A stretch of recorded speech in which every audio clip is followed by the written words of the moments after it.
This is my guy. Mr. President.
Joseph Udianso, John Dianso, John de Montfort Udianso, Litany nke Virgin Maria dị Ngozi, Osebụrụ ụwa meere anyị ebere, Kristi meere anyị ebere, Kristi nụrụ arịrịọ anyị, Chukwu nna nke eluigwe, Chukwu nwa onye mgbapụta nke ụwa, Chukwu mmụọ nsọ onye ntasi obi, atọ n'ime otu dị ngozi sọ otu Chukwu, nne dị ịtụnanya, nne na-adụ ezigbo ọdụ, nne nke onye okike, nne nke onye nzọpụta,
In the name of the Father, and of the Son, and of the Holy Spirit. Amen.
Ochudo Martin Agbaso.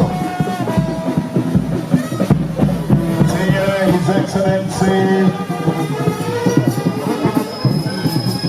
Njenje Agbaso. Ladies and gentlemen, the basket has been placed the proper position designed. At the appropriate time, we will announce it so that you walk in a single file to pay your last respect. Go to the Njenje one by one. Once the family is done with the rituals, thank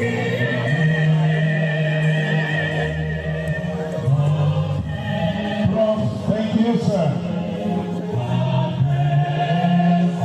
Members of the night of the church, the former chief judge of Imo State, Daddy, we love you.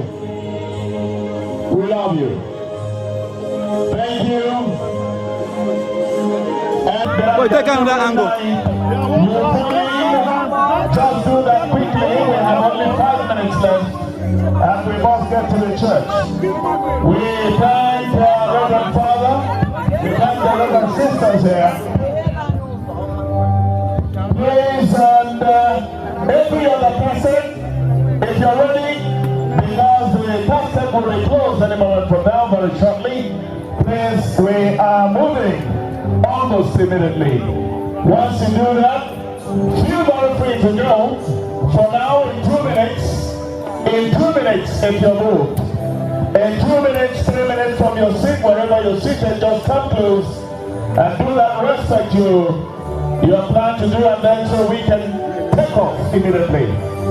The casket is about now being closed, moving down to Mount Carmel Catholic Church, our mother parish in Ala-Igbo. Because in the next few minutes, we are headed straight to the church.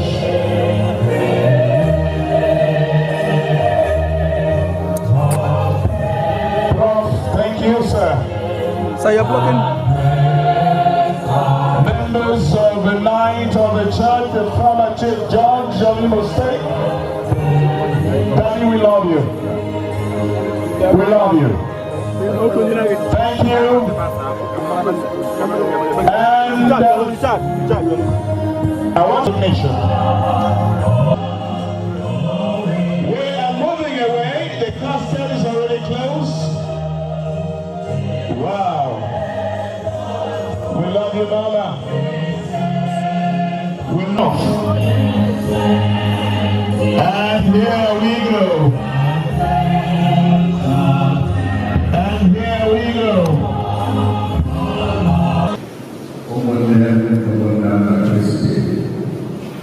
Happy Easter. I believe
onye ọbụla nna m na-enye m ga-abịakwute m. Agaghị m achụpụkwa onye ọbụla nke na-abịakwute m, n'ihi na esighị m n'eluigwe bịa ịmụ uche m, kama ọ bụ ịmụ uche nke onye zitere. Nke a bụ uche nke onye zitere, ka m ghara ịtụfu ihe ọbụla n'ime ihe niile o nyere, kama ka m mee ka ha si n'ọnwụ bilite n'ụbọchị ikpeazụ. Nke a bụ uche nke nna m, ka onye ọbụla hụrụ nwa ahụ n'anya wee kwere na ya nwee ndụ ebe ebe. Aga m akpọlitekwa ya n'ọnwụ n'ụbọchị ikpeazụ. Oziọma osere ụwa.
non è quella materiale per ne sono nei lingue sagna non grande.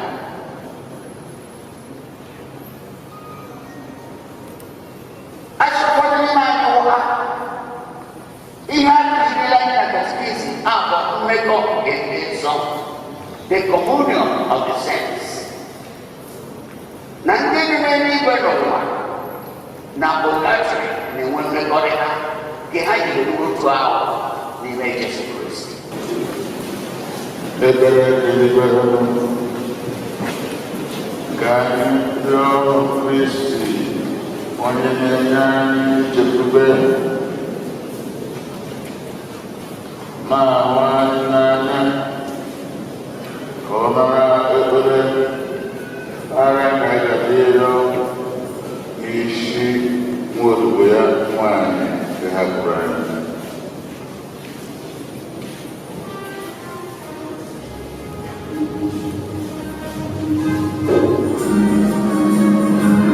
O nyere gị achịcha nke ndụ dị ka nsọ nke nzọpụta na-enye gị ekele n'ihi na ịgụnyere anyị na ndị tosiri ekwuru n'ihu gị na-efe gị.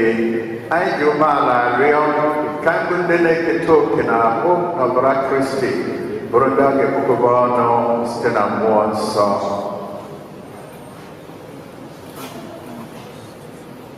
Inwenụ cheta nzọba gị gbasara n'ụwa niile mee ka o zuo oke n'ịhụnanya ikpere abụọ anyị bụ Francis, Bishọp anyị bụ Lucius, Bishọp enyemaka Moses na ndị echirichi niile. Ọdịbọ gị Charity onye si n'ụwa nke a kpọrọ ka ọ bịakwute gị ebe ejikọrọ ya na nwa gị n'oyi ọnwụ ya mee ka ya na ya bụrụ otu na mbilite n'ọnwụ ya. Chetakwa ụmụnna anyị ndị chekwube nke mbilite na ọhụrụ ahụ ụra were ebere kpọbata ha na ndị ọzọ niile nwụrụ anwụ na ihe nke ihu gị. Anyị arịọ ka imere anyị niile ebere ka anyị soro Virgin Maria dị ngọzi nne nke Chukwu nakwa Josef dị ngọzi bụ di ya, ndị apọstọl dị ngọzi na ndị nsọ niile ndị mere uche gị kemgbe ụbọchị ụwa keta ebe ndụ ebighị ebi. Ka anyị sorokwa ha na-eto gị ebube site na Jesu Kristi nwa gị.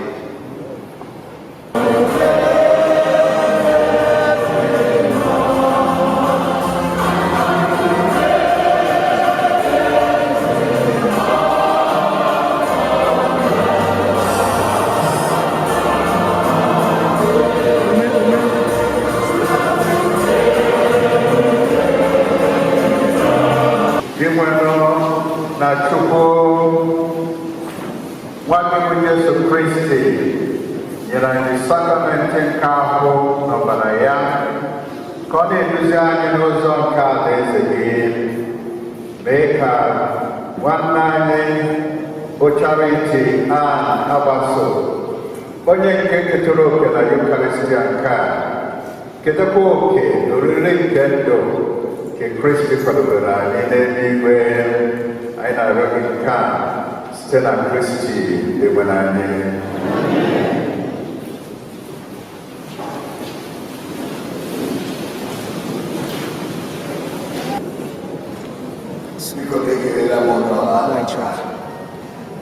Even also that today is the work day. I'm just seeing so many friends. Ochudo, distinguished senator, he left Abuja on the 10th flight to come here and go back on the 12th flight. That's beyond friendship, it's fraternity. I'm not that no short, don't talk on it. I'm not the guy. The way so so Chile was doing all that. There's all what's our kind of I'm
Beat him. What are going to do after this?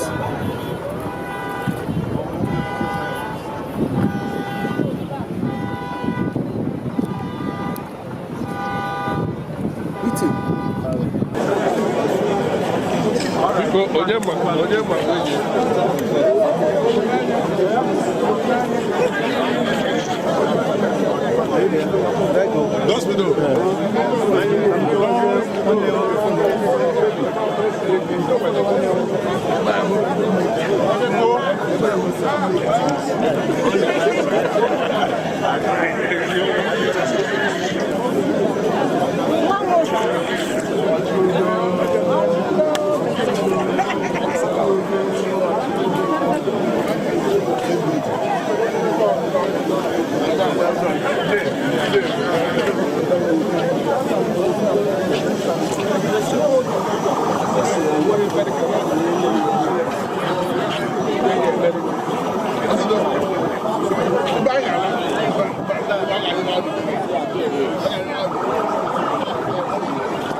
good. That's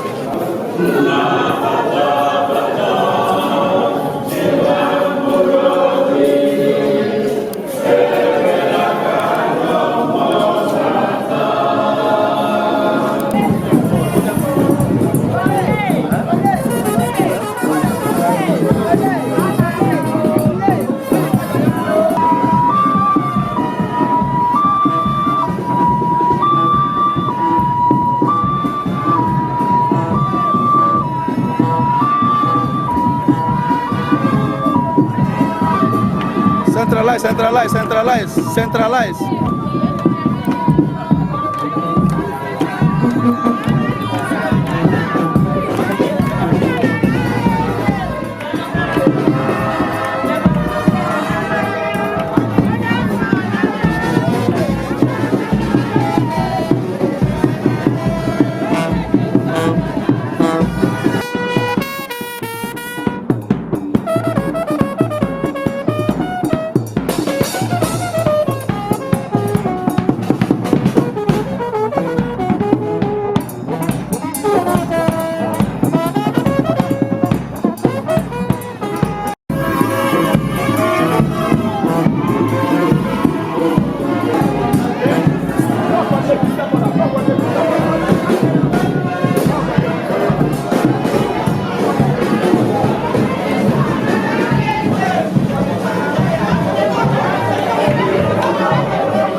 One wait now, take anything now. Be professional now.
hallelujah, hallelujah.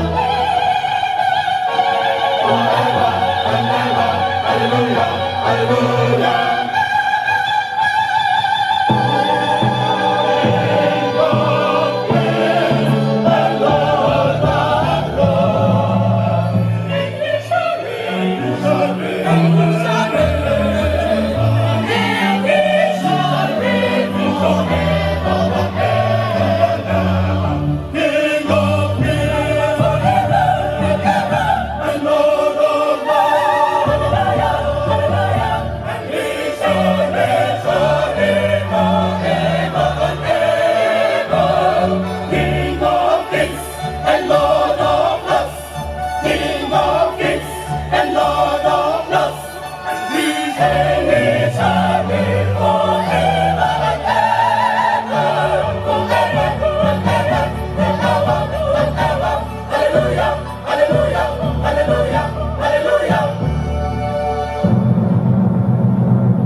Hey, the powerful Ose. You are working hard, my brother. God bless you. Ladies and gentlemen, I also have in the house Ochudo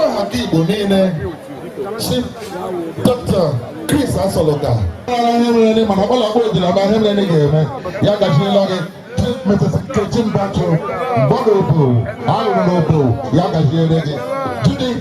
Thank you very much. I want to believe that the protocol are also Let's have something now.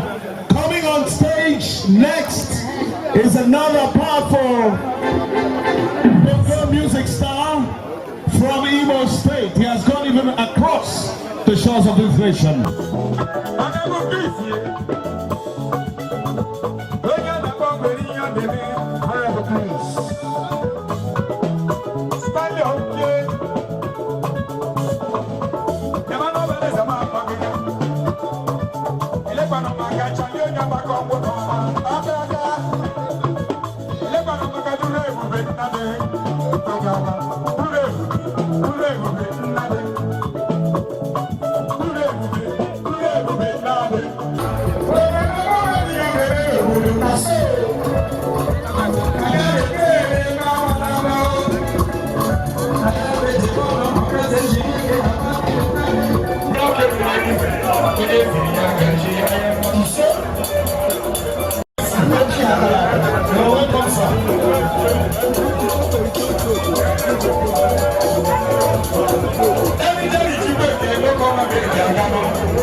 Distinguished ladies and gentlemen, you call her Igbo Chief Henry Joko Chai Harry Tex Kovanini. Yes, Yakashela Gokrobio Mebele Benana Duntum Obontolo Tipumwani. And I make the nigga also appreciate my big father, my mentor, my everything. Ndambu Ejogo, Sambru Sejogo, Imamage Kelela Yakashela Gebele.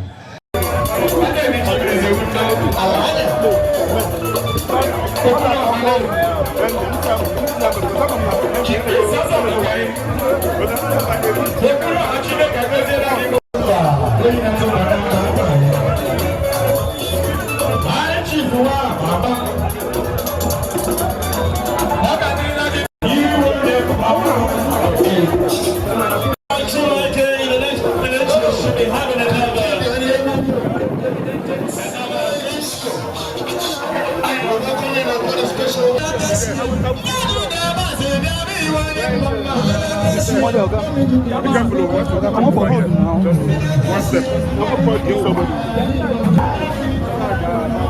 Yeah.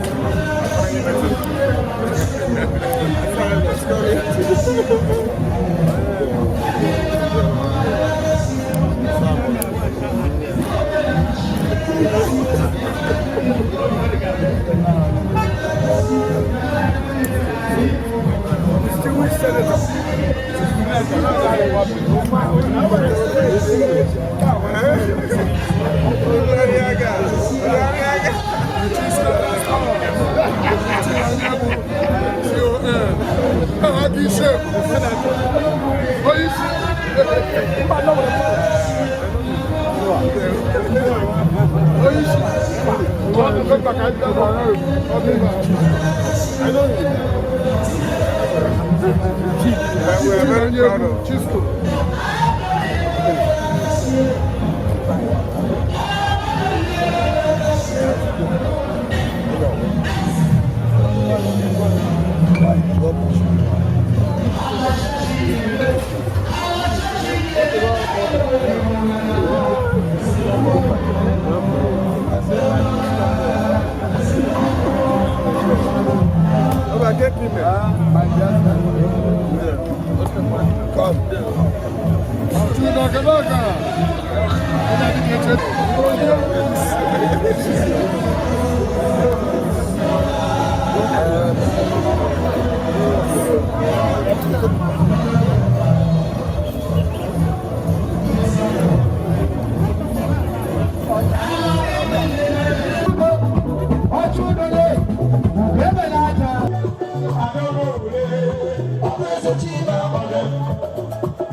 Welcome.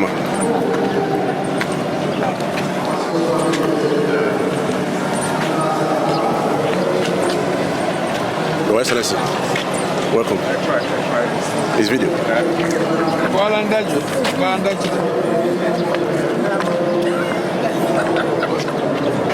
Morning.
afternoon. Fine, good afternoon. Good afternoon. Fine.